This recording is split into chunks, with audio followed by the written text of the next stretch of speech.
there, and welcome to another Super Mario Maker 2 episode. Today we're going to be taking on a level Paine in the Assayer's Mine. This was submitted to the Dale level contest that we had going on this week.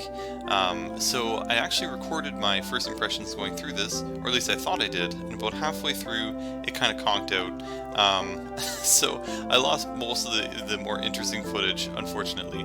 So I'm going to be going through this again. We can take the opportunity this time, if you want to play this level as well, only watch this video as far as you can in terms of if you need help or support getting past certain bits, because it's actually a very interesting puzzle level where there's lots of different paths and things that you need to think of and how to progress, which is actually really fun. I'm just going to go through it as a bit of a walkthrough. I'm just going to try and get through from start to finish reasonably fast. Don't know if I'll be as fast as the world record. And then you can follow along either to just see how it's beaten, or if you want to try and beat it yourself, you can get some hints from me. But anyway, without any further ado, let's get started.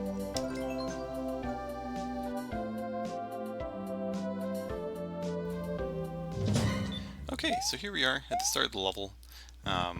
Just going this little house here. Here we see there's a spring with a POW block and a key door there and Dale. We're going to need to get that POW block, which means we're going to need to get that key so that we can put the POW block in the path of Dale so he can get the ball to go forward. Easier said than done, as you'll find out soon. The first part is this beginning section. Now the whole premise of this beginning section is we need to get a spike that spike ball that appears at the top of this little hill here, all the way to the bottom, to be able to get us to the next section of the level. So there's just a little bit of setup to get you there. First, we just need to put the spring here, activate the switch. It's going to change a little bit about what we do down below. So here, now that the switches are different, we can go through that unscathed. Now we just need to go back.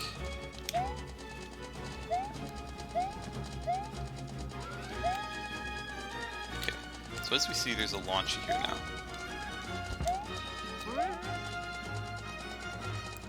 So first off, it just needs to destroy those blocks.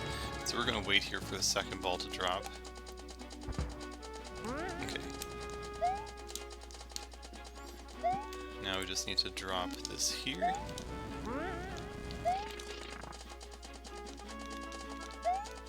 Go to this platform, totally fall. That's okay. We just need that to go break this path free for us. So that's all good. Go here, get the mushroom, slide down, and we are into the second half of the level, my friends. So here we go, we get the checkpoint.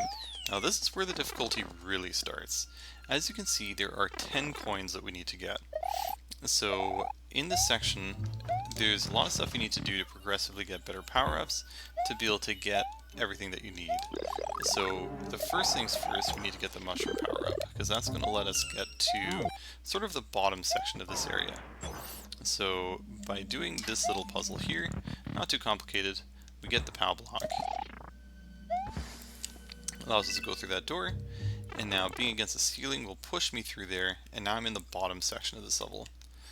So the next piece that we need to do took me a really long time to figure out the first time, but we need to go here, and that activates that Monty Mole. So with the Monty, we just need to sort of control him by going back and forth, have him hit the no block there.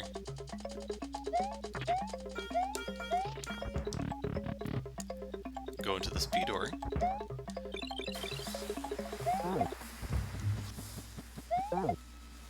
Okay, so the next step, we just get that.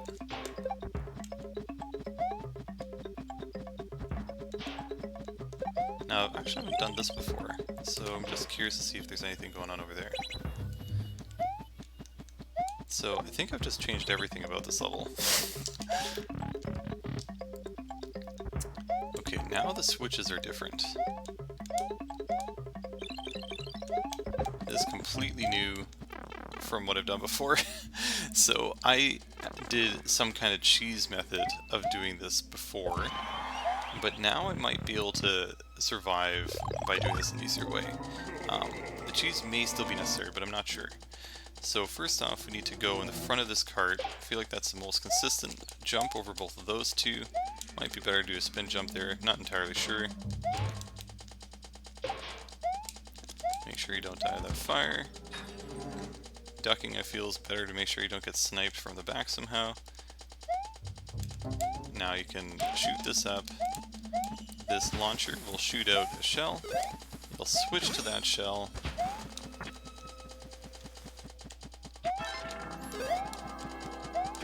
Okay, now we have that shell. So we're close to having everything we need set up. So first of all, we need... Oops, we need to go up here. Totally messed up the timing of that. Let's try it again.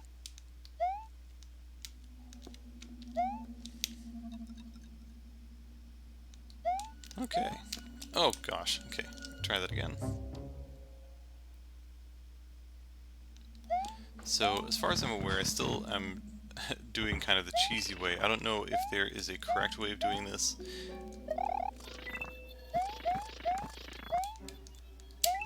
There we go. So, first we want to trigger that to get that out of the way.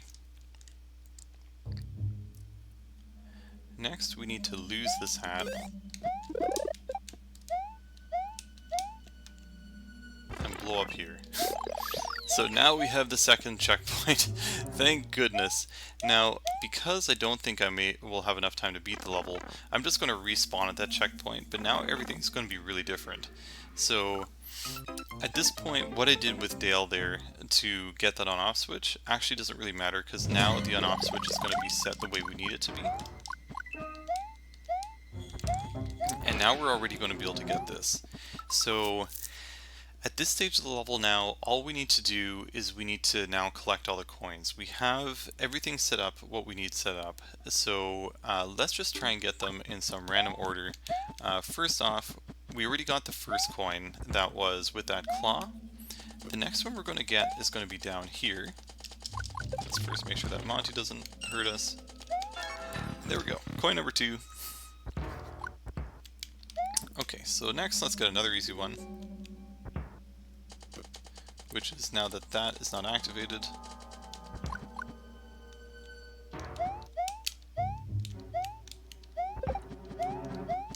We can go here. So that gives us our third coin. So next up, maybe let's go into this area. We want to... There's still one more coin that we can get here that we couldn't get before because we need the fire flower. Also, we're going to need the spiky helmet again to get most of the rest of what we need to do here. So if you thought we were done, we are not with this section anyway. So here we go. We have all that. Ideally, I would have made it through here without losing the helmet, but alas, we're going to have to do this again with the helmet. The good thing though about being at this part of the level now, and again having that switch changed, is that we can just nab a helmet from there. We don't have to redo that whole loop-de-loop. So that is a relief. Go through here again, and even when I played this the first time, I could never seemingly get it to a point where I could get that coin above and not lose, oh gosh, the helmet. So it looks like we're going to have some troubles doing this again as well. Now I don't have anything to protect my head, but fortunately I didn't even lose a flower. That's cool.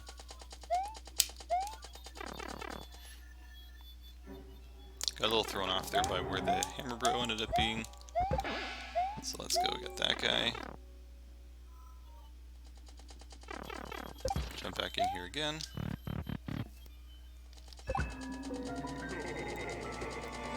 Okay. Staying at the front, he falls. There we go. That's usually the hardest part. This part can be hard to make sure you do that correctly. That was a nice snipe. Okay, so here doing what we did here again. We just need to get the spiny helmet. We don't need to go to the claw again because we already got that coin. That was the one coin that we had when we went to the checkpoint. So now that we have this spiky hat, we can actually do everything else. But first you want to do that. Just in case you mess anything up, you can get your spiny hat back there. So next, ironically, I think I need to lose it in order to trigger this. Oh no, I don't. I just have to break this. Again, still don't know a better way to do that. Okay, so we lost the spiny hat. Thank goodness we did this, because now we can just get that back. Go to this elevator. Now here you just need to go to the right again. We'll trigger another Monty Mole. Fortunately there isn't too much more you can do here, so it won't be too hard to figure that out if you get here on your own. So here we got another coin, and we have another bomb that's going to blow up that platform, which is going to enable us to go back up to the first part of the level. Now there's 4 coins left. One of the coins is actually right up there, but that's the last coin we want to get. Now, let's actually go to where CP1 was. It's kind of funny how that's where CP1 is. I spent a lot of time in this area in the first part of the level trying to figure out what to do, but it turns out you have to actually do this at the end. So, first thing, we need to jump up over here, and there we go. We have coin number 7. In case you lose your flower, this mechanism here is going to give it back to you.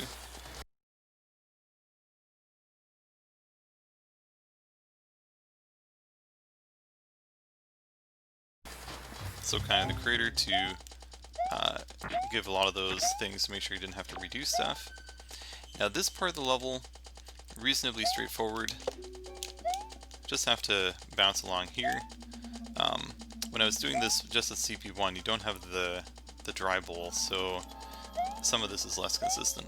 But now here, you just need to quickly jump over those, spin here, get the dry bowl back. Let's not lose it, so we're going to jump over here. Okay, so up next there is one more coin at the bottom here, so let's just do one of these to get through, and that gives us that. So now we have 9 of the 10 coins. So now we just have to go back. We needed the dry bowl still so that we could go back without losing the shelmet. We jump on this. We mess it up so that we can go back and do it again. So we have to jump on there, jump right away so that we break that block. We have to break that block. Now we have the key. We have this key that we need. So at this point now we're going back to the beginning of the level. So as we know, we can't go in there. This is fully blocked off, so we need to go in the key door, get the POW block. Dale's been firing here for so long, his little goal is over by that saw. And there we go!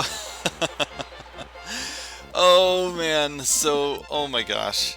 That was a really, really tough level. Even to try and beat it again, there were some parts there that I was really inconsistent at. Now, I haven't fully explored when you get Dale to actually hit the switch for you. I didn't notice that when I beat it the first time, so it could be that there's some other clever thing that opens up that I didn't realize. But in case there isn't, there's that cheesy method that I showed where you can just use the bomb to get you to CP2. I'm almost certain there's a better way of doing that. I just didn't really notice where it was, and probably you watching the video, maybe you would have seen, oh, of course, it's right there. But anyway, so that was that.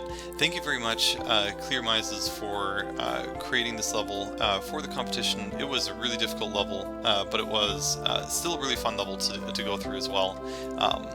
An interesting kind of like open-ended adventure puzzle level, so to speak. Very different in theme from the other ones that were submitted. A lot of them were speedruns. There were some other adventure levels, I guess, as well. But again, thank you very much for participating in the contest. Thank you everybody for watching this video. I hope you're able to try it on your own and maybe get ahead a little bit maybe could get little hints from me as you're going along, or just enjoyed seeing how this really intricate puzzle was designed. Anyway, thank you very much for watching, and I hope to see you next time. Take care.